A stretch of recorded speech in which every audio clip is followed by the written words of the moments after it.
Today we're in downtown Buffalo, New York at the Buffalo Grand Hotel and Event Center, as it was known when I stayed there, and I'll get to that in a minute, in Buffalo, New York. Certainly not a grand hotel like it was. Even the sign almost looks like with the flashing lights, like something you'd see at a gentleman's club. But this was the original Buffalo Hilton, built in the late 70s, the start of the renaissance of the waterfront in Buffalo, but became an Adams Mark, and now it's this hotel. The lobby is still very grand, beautiful lobby. There's a little coffee shop, there's a restaurant on the main level, but then once you get to the elevator, it talks about all this new stuff that's going to be coming soon under new ownership. That's actually been, I was here about 4 years ago, and not a lot has been done. They have started some renovations I saw when I was here, but as soon as you get off that elevator onto a floor with rooms, very dated, very old, very worn out. My first room, and I do say first room, and I'll get to that in a second, the latch was all jammed up. Looks like someone tried to break in. I was on the third floor to start, but it certainly didn't give me much sense of security with the latch all busted up. Smaller rooms, because this was built in the late 70s when this was a typical size of a hotel room. But you can tell it's had some updates over the years, but a lot of it is very old, very tired. Did have some coffee there. For the most part, it was pretty clean. I can't really complain too much about cleanliness, but the furniture was very worn out. The beds actually weren't bad, but you got peeling wallpaper in some places.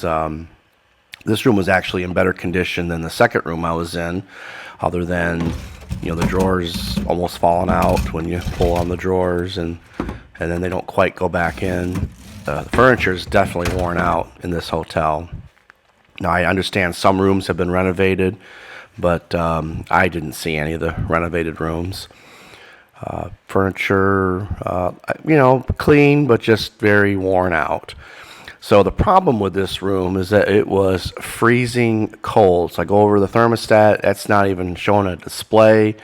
So maybe there's you change the temperature at the PTAC unit. So I continued my tour, and I was going to get over to the PTAC in a minute. Bathroom was small, as was typical with hotels built in that era of the late 70s. But you could tell it's been updated some. I don't think the wallpaper was ever changed, but looks like other items were added. But very clean, no complaints at all about cleanliness. They're keeping it clean. It just needs a lot of maintenance, upgrades, repairs. That's what this hotel is having issues with right now. But what got me to stay here was what the price was low. Hundreds less than other downtown hotels, and this was on a Buffalo Bills football weekend where most hotels were charging outrageous price. Small closet with this old metal door. My view was actually of the restaurant and bar area, so I had that to look at for the brief moment I was in this room. Still freezing to death. The escalators going to the conference areas weren't even running, so I don't think they're even getting much, if any, convention business. Has some of the largest, if not the largest, convention space in Western New York. So my room was at 53 degrees, freezing cold, exposed wires. Well, they weren't exposed, but a kid could easily unscrew those and play with them. So I wasn't going to wait for that room to warm up, so I asked for another room. So they took me to the fourth floor. This room was actually nice and warm, but the condition was actually much worse. Wallpaper was dirty in places. Popcorn ceiling was peeling. Looks like a big chunk of this was missing. You open up this door, which I couldn't even get it to shut. It looked like that big of an opening. It probably had like a mini fridge in there at one time, but there certainly was no more mini fridge. Had coffee. Heater was working this time, and it was nice, comfortable 72 degrees. But you can still see the wires down there that were just, with the little screw caps, which to me is very dangerous for a kid to play with. Window was absolutely filthy. My view was mostly of the large units on top of the roof. Small little view of downtown Buffalo, if you could see it through the very dirty window.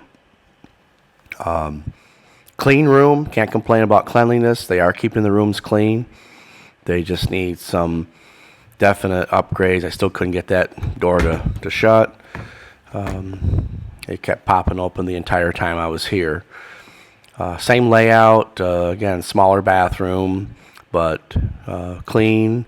A lot of peeling wallpaper, a little bit of mildew in some spots up on the top, which in reading some of the comments, that's pretty typical here. Sheets were very clean, looked like newer sheets, so no complaints there. Bed was comfortable. Again, this is a new owner, although I understand he's owned it for about 4 or 5 years, but there hasn't been a lot of movement. We keep seeing these signs, because I've stayed here before. This is my first video, though, that it's going to get better, Again, they started some renovations. Restaurant was nice. The pool is nice. So it's not going to be a grand hotel, because now the plans are to become part of the Ramada by Wyndham brand. Ramada is more of a mid-grade hotel, so it's not going to be the glory days of the Hilton or a Hyatt. It's just going to be a mid-grade Ramada, and I've stayed at some pretty nasty Ramadas. So see what it does. Give it a shot. I understand it is closed right now because of a fire.